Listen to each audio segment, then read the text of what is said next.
Welcome to Get Real with me, Dr. Friedemann. If you want to live with greater purpose, authenticity, and empowerment, this is your time to upgrade your belief systems, unlock your true potential, and discover the endless possibilities of you becoming the creator of your life. The Dalai Lama said, "Sleep is the best meditation."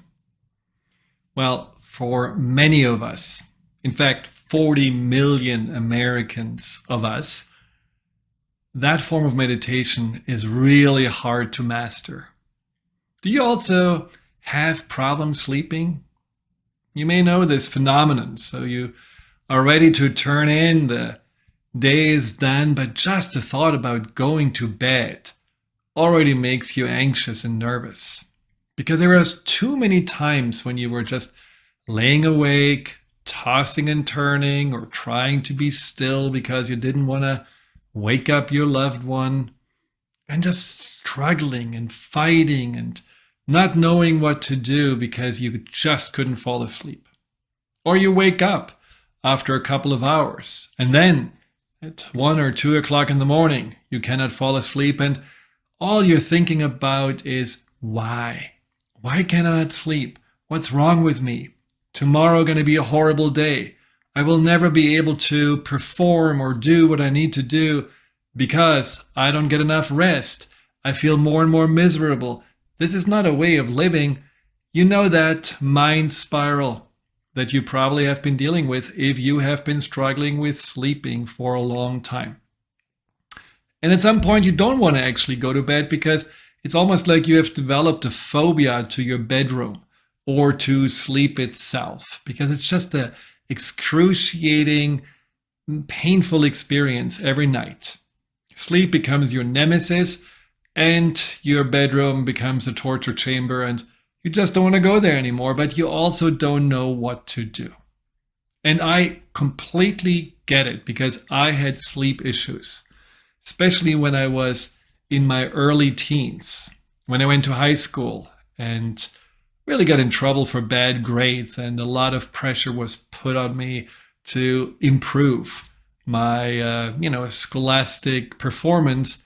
I could not sleep in front of before a test. I was, again, tossing and turning and just so scared of, if I don't get enough sleep, I will not be able to answer the questions in the test, and I will have another bad grade, and I will get another rundown from my mom. And the only thing that helped was my cat, a big 30-pound cat called Lumpy, because it was really lumpy.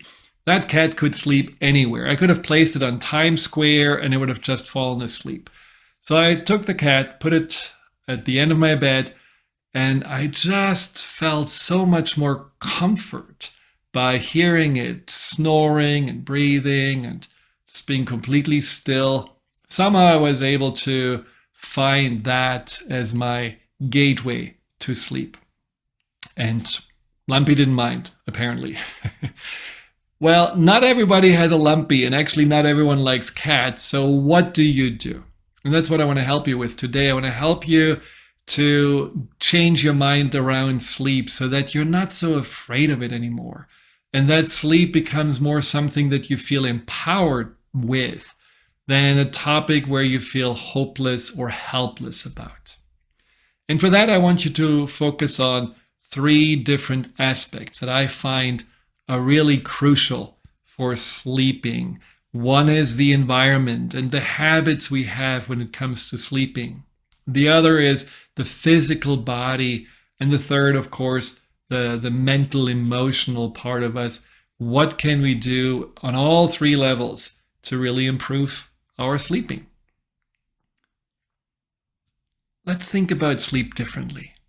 See, I think a lot of people feel sleep is similar to anxiety, something, really difficult to grasp. It either comes or not, it's there or not, and you never really know. While you don't want to have anxiety attack you, you would love for sleep to come, but it feels very much random and obscure. So what I want you to imagine is sleep being a friend. Just like Jules Verne, The French writer said, sleep is a friend. Sometimes, the friend lets us waiting, but sleep is a friend that comes every night. And it's our job to create an environment spatially, but also physically and mentally and emotionally, so that sleep has an easy time to arrive and feels welcome. Because after that, you don't really feel like sleep is again, something that you have to either chase after or wrestle down. It's more like an invitation. And we can make that invitation every night. And every night you can feel like, yeah, sleep is actually something that comes naturally. Because the fact is, sleep is natural. It is as natural as knowing that you're going to have another breath that once you exhale will be followed by an inhale. Or it's as natural as your heart keeps on beating and you don't have to control it, you don't have to focus on it, it just happens. And that's the same with sleep. So sleep will come. You just sometimes chase it away. I have chased it away plenty of times because I put too much pressure on myself. And you may have chased it away in other ways, like, for example, with your environment. The other day, I asked a client to show me her bedroom because she talked about she wants to create more order in her life. And when I asked her, she really blushed and said, oh, well, yes, but there's usually nobody coming into my bedroom, so it's kind of cluttered. Definitely a little understatement. But the problem is there is somebody coming, and that is sleep. And of course, you're coming into your bedroom, so see your bedroom as the reflection on how you want to feel when you go to bed.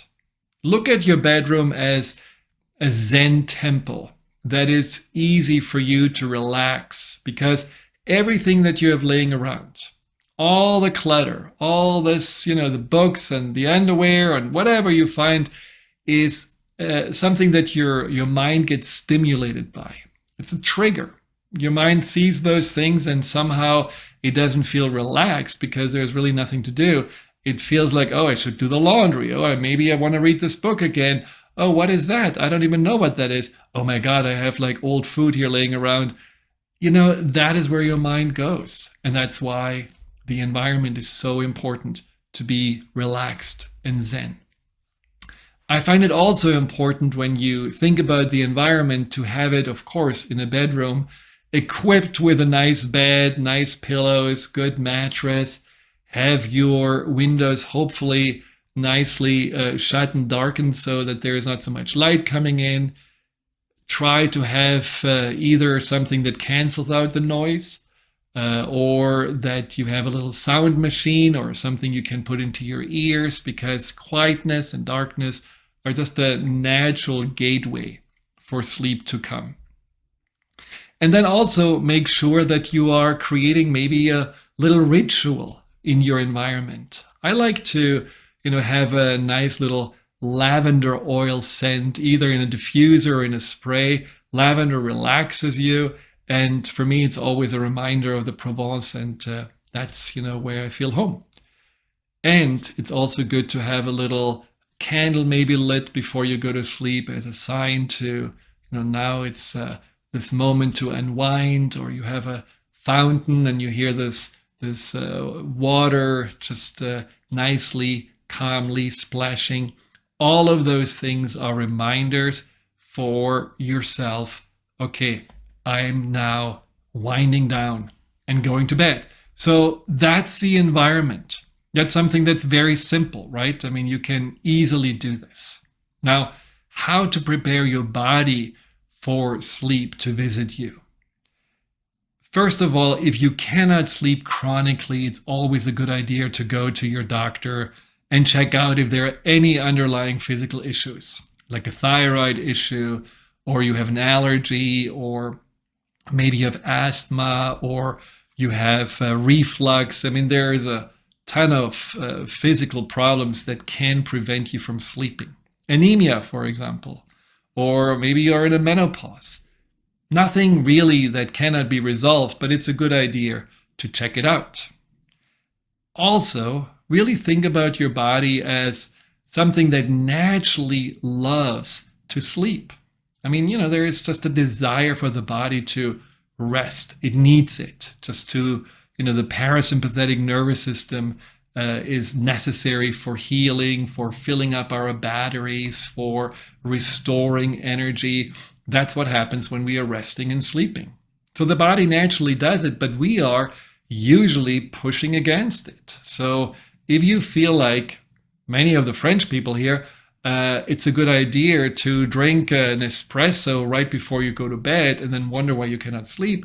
Well, it's pretty obvious. Or during the day, when you're just feeling like you have to somehow get energy back with energy drinks or any kind of stimulants. And at night, then you feel, okay, I'm going to wind down with some heavy alcohol or smoking some weed or anything else. It's not really helping your sleep rhythm. It's all kind of getting to 180 kilometers or miles an hour and then wanting to go to full stop. And it's very jarring for your body. And especially when it comes to drugs and alcohol, it prevents you from really getting into this deeper REM phase, which is the dream phase. Actually, it's not the deepest phase of sleeping, but it's a very important phase of sleeping, rapid eye movement sleep. Often when we do take drugs, we just skip it. And then, if this is where our mind, especially our subconscious, does all the dumping and forgetting of the day, if you haven't been able to dump this out, then you're naturally feeling not very rested. You feel still as if you had worked all night long. And so it's not the same result as if you have a natural occurring sleep. Forcing it doesn't really work that well. Dehydration is also something that your body often really responds with some kind of lack of sleep or lack of rest. So what you can do is drink enough water and not any other substances, and make sure that you are relaxing your body, getting your body ready. An acupuncturist once told me when I was pretty stressed about, my business and my book that I just finished at that time, he said, the best thing you can do is just take a shower at night. Maybe at the end you just turn the warm water off and just have 10 seconds of cold water, which really works well. And imagine that as you take the shower, all the stress and all the gunk of the day is washed off. It has worked like a charm. Beautiful thing. What happens is when you have cold water, whether, not everyone likes to have a cold shower, but whether it's a cold shower or you're just dripping cold water on your wrists. Cold water stimulates that vagus nerve, which is the main nerve of the parasympathetic nervous system, this relaxation part of the autonomic nervous system. It's a counterpart to the sympathetic nervous system, which is all about fight and flight and stress. So to stimulate this, any cold water, the feet, the legs, the wrist, even drinking a glass of cold water or having a cold shower, all that stimulates the parasympathetic nervous system and automatically gets your body more ready to rest. Another way to stimulate this parasympathetic nervous system is by tapping above the upper lips or gently pulling on your ears. Just like for 5-6 seconds. It's a beautiful feeling, actually. It feels really nice, and it does relax your nervous system, this part that really is necessary for us to go into that sleep state. Humming works to stimulate the vagus. Chanting Om, scientifically proven, stimulates the vagus nerves, the parasympathetic nervous system. It's a tongue breaker. And also massaging your feet, which my wife is so good at. She can massage her feet and just, get totally blissed out. And that's how she really gets into that relaxed state.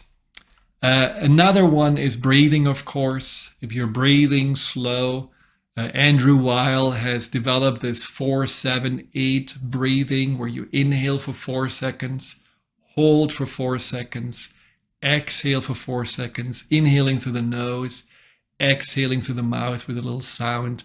It also really works very well because it calms your entire system down. And lastly, with the body, what I think is also nice is this progressive relaxation where you're tensing up certain parts of your body. You may tense up your shoulders and then you relax them. Or you tense up your hands for 5 seconds and then with the exhale, you relax them. All of those can be anchors for your mind. For your body and your mind, that this is now clearly the time for us to create the landing pad for sleep to visit us. I don't want to promote any product here, but one thing I really love, and you might want to check it out because I certainly benefit from it a lot. It's called the Dodo. It's this little blue light that shines to the ceiling, and you can breathe with the light as the light gets brighter, for a period of 6 seconds, and then it gets dimmer for a period of 6 seconds. That also, for me, is just a super nice anchor. It took me a couple of weeks, but now, at the beginning I was following the light for 5-6 minutes. Now it's 3-4 breaths and I fall asleep. So in other words, we can make our mind ready to unwind and to be that inner environment, this physical environment for sleep to come. And then, of course, the mind, that's the one that struggles the most, especially if you had trouble sleeping and just seeing sleep no longer as something that, is deprived or you're deprived from or is something you have to fight with, but really seeing it as a natural friend that comes to you can take the pressure off. A lot of people that are not able to sleep, including myself, the problem is not sleep. Sleep is in some ways, a symptom. When we are not able to sleep, there is a symptom of something we are doing or something that happens during the day. And, if you would eat a big cheeseburger, you probably, don't want to go to bed right away because maybe you would feel some indigestion.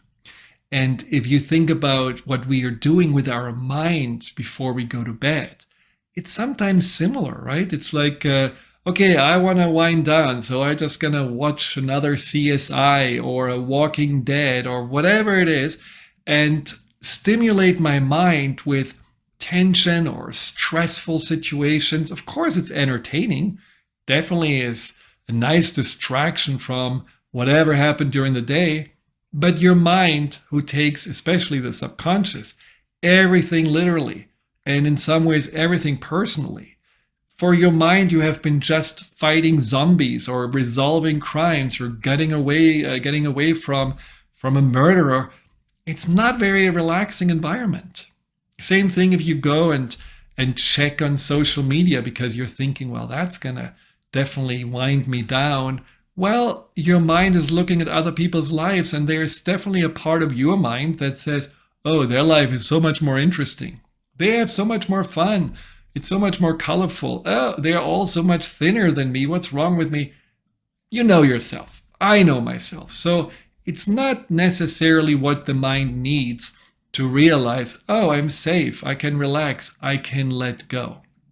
Because for sleep to come, we have to have our mind in a set point of surrendering, letting go, and not looking at anything complicated or anything that doesn't seem in our control or is too stimulating. So at least 60 minutes before you go to bed, no screens, TV, phone, pad, whatever, no screens. Instead, really be present. Be present with your cat, your dog, your children, your beloved, your pillow, whatever you want to do. You're just going to be present, and you are using this as a winding down. It's, mentally, emotionally, most of us are 70% of the day not in the present moment. It's like we're swirling like little helicopters through our lives and never really touch ground. So these 60 minutes get you back into your body, get you back into a place of centeredness and rootedness. And then you naturally feel more open to receive sleep because your mind lets go. Now, there are, of course, also phenomenons like this one that I found super interesting. It's called sleep procrastination. And that's when we are not wanting to go to bed, 11 o'clock, midnight. We just feel like, oh, we are just, starting the day. I was working all day long, so I want to have a little fun, or I'm just a night owl. That's who I am. Well, it's not necessarily the case. What happens often is that we are so on task during the day. We are working so much for something or someone and don't have enough fun that a part of us just says, what about joy? What about just letting loose? What about living a little? And to counter that, basically, or what this part is doing basically, is just keeping you awake at night because it feels like this whole day was so long and so boring and so hard. So let's, enjoy the sweetness of life a little bit. And if you want to, work through this kind of sleep procrastination, which can be quite an issue, especially when you get this way out of the natural sleep rhythm, because you're overriding your desire to sleep and stay up longer than you need, and then the whole rhythm is screwed up. Try to have a little fun during the day. Just realize, oh, I got too tense. I got too serious. I was just not even realizing that I hadn't eaten in 8 hours. I totally ignored anything that, was maybe more meaningful than the job I was doing. I didn't listen to, someone calling me and talking to me about what was going on in their lives. I didn't even, notice that it was already time to go home. I'm still here sitting at the desk, and whatever it is, just realize that kind of procrastination that also can lead to insomnia has basically the message for you that you have to find a little bit more balance in your life and not be so on achiever and overdrive mode. And that's the same when you are not able to sleep. There is usually a message behind it. And for me personally, it was about pressure. I put way too much pressure on myself. I really believed that I can only find love from my parents or get appreciation from them if I'm gonna be the best in class. And that pressure from not being the best in class by far was just overwhelming. And a lot of clients that I'm working with that have sleep issues tell me that their thought is about that they cannot really be there for others. My family doesn't really benefit from me when I'm tired. My job performance will slack off. Or I'm just not, good anymore for, my friends because I don't want to go out anymore because I'm just too tired. So they are thinking about this performance idea, that life is a performance, and they put a lot of pressure on themselves to perform. And if they cannot perform because of sleeping, the pressure only mounts because they're feeling they have to do it now. And this is a vicious cycle. And that's usually when you're not able to sleep, there is a message behind it. A message that, wants to tell you something. For me personally, when I couldn't sleep, it was certainly the pressure of having to perform to get love and approval from my parents. And since I was a D student at the beginning of high school, having to be the best seemed like a long stretch and impossible mountain to climb. And so I put a lot of stress and pressure on myself, and, the vicious cycle. You feel like, I cannot sleep, so I cannot perform. And because I cannot perform, I cannot really get what I need to get. And then because, I cannot get it, I need to get it the next day. But what if I cannot sleep again? And it just goes round and round. I had a client who told me that story. She told me that she had this enormous pressure to get sleep because her parents or her children and her husband were dependent on it. She felt like she's gonna let them down if she doesn't have the energy to give them the best of herself. She wasn't even thinking so much about herself. So when you have that kind of pressure, just realize this is also probably a reason why sleep has been an issue for you, because it was all about trying to make it happen so that you can perform rather than just having sleep as a natural occurrence that you know will happen. There is something at stake here. And that usually is connected to a sense of, unless I do this and that, or unless I please others or achieve something, I am not good enough. So the symptom of sleepless nights may help you to understand that there is something like a belief and a pattern that is bigger than that you want to address and look at and see what you can do to resolve it. And the same thing with being in control. In order to be able to sleep, we have to let go of control. We have to surrender. But if you had, bad experiences, let's say you grew up in a not stable household and you felt everyone else was out of control, so you needed to take charge over your life. Or let's say you have been out of control in your 20s or 30s and you drank too much, or you dabbled in drugs and then something bad happened. And so a part of your subconscious took over and said, okay, from now on, we're going to be all in control, always already seeing the problems ahead, having to-do lists and checklists that we are living by. I mean, if that is how you operate, probably at some point sleeping becomes an issue because you don't want to let go. A part of your mind says, no, I need to be on that control watchtower and always already predicting what's next, and I cannot just let my guard down. So you need to tell that part of you it's safe to sleep. It's actually desirable, because sleep is that friend that's gonna envelop you in a warm blanket of your dreams, and it's completely desirable and it's healthy for this to happen. This is what this client did who put so much pressure on herself. She realized that came from her childhood. The weighting of that sleep and the pressure that she put on herself came from her childhood, where she had to, every day during school time, have to wait when she came home from school for her parents to arrive. And that could be anytime between 30 minutes and 2 hours. And she was all alone. Sometimes it was dark because she didn't dare to turn on the lights. And so she was sitting there. And there was this anxiety. What if the parents are not coming? What's going to happen? Who's going to take care of me? Who will find me? And that same energy she noticed was happening at night, where she felt, where is the sleep? Why is it not coming? What if it doesn't come? Who will I be if I cannot sleep, if I'm always going to be tired? So when she realized and made that connection to her past, she started talking to that part of her. Just like putting a child to bed. She talked to this part and said all the right things. It's safe. I'm here. Sleep is our friend. It doesn't matter. You don't have to perform. You are always loved. You're always cared for.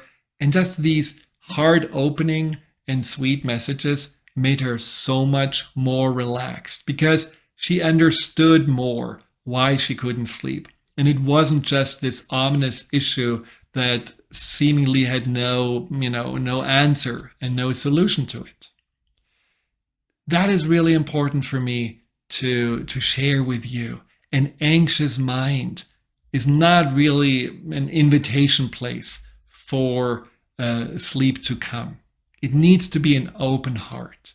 And if we have an open heart, naturally we feel differently, but naturally it's also easier to surrender and easier for us to let sleep just enter and take over. And how to open your heart? You can do this every night by, like me and my wife, talk about the 3 highlights of the day. Or you can write every night down the things that you appreciate. and are grateful for. Maybe even the things that you appreciate about yourself, or how the universe showed up for you, where you simply, look at the synergies when you felt in the flow, in the zone, or where these nice little happenstance happened that made you feel like, I'm not alone. It's okay. Sometimes I open my heart by thinking about nice memories, a trip that I took, my favorite place in nature, a road that I was driving, and just thinking about how beautiful it all was, and the smell and the sound. All of those things are just so relaxing. And again, getting me into this open state, in a parasympathetic nervous system state, in a state of receptiveness. And that helps tremendously with falling asleep. I think it's good when we realize that sleep in some ways, it's not only a friend, you can see it also as a bird. And if you're trying to chase it, or if you're trying to hunt it down, it's going to fly away. So just being still, knowing it's going to happen, understanding that there are things you can do, things that you can do during the day, the setup around you, and also the things that you can do mentally, emotionally by changing your mind about it and just realizing it's absolutely normal that I will fall asleep. I just made too much of an issue around it. And the fact that I couldn't sleep isn't a sign that there is something wrong with me. It's just a sign that my mind says, you need to look at this closer. Maybe you put too much pressure on yourself. Maybe you want to be too much in control. Maybe there is something that worries you that you really need to address or learn to deal with your worries and anxieties. Sleep is not your problem. And finally, I just, invite you also, when you do sleep, to not just say, oh, wow, maybe tomorrow it's going to be again not there, and maybe it's just going to fall back. So don't go into this, almost like this insomnia, hypochondria, where you're assuming that the next day will be bad again. Just celebrate it. Enjoy it. And even if it was just a small improvement, maybe you felt, oh, instead of 4 hours, I slept 5 hours today. Just feel it like, wow, this is great. I'm going in the right direction, and embrace it, because it's going to relax you more. It's going to make you feel like, I get it now. Out of the habit of not being able to sleep, I'm going into the habit of sleeping. And I'm not any longer afraid of going to bed. I'm actually enjoying it, because every night I'm feeling more and more positive, and in some ways also successful about it. So celebrate whatever changes you're making, and look at sleep as something that is a natural occurrence, a friend that is just waiting for you to have all set up right so that it can come to you. Hi, Dr. Friedemann here. Thank you for tuning into my YouTube channel. If you're interested in learning more about fear and anxiety, here you'll find guided meditations, webinars, and interviews with some of the most renowned experts in the field of empowerment. Delve into the over 230 videos and more to come every week.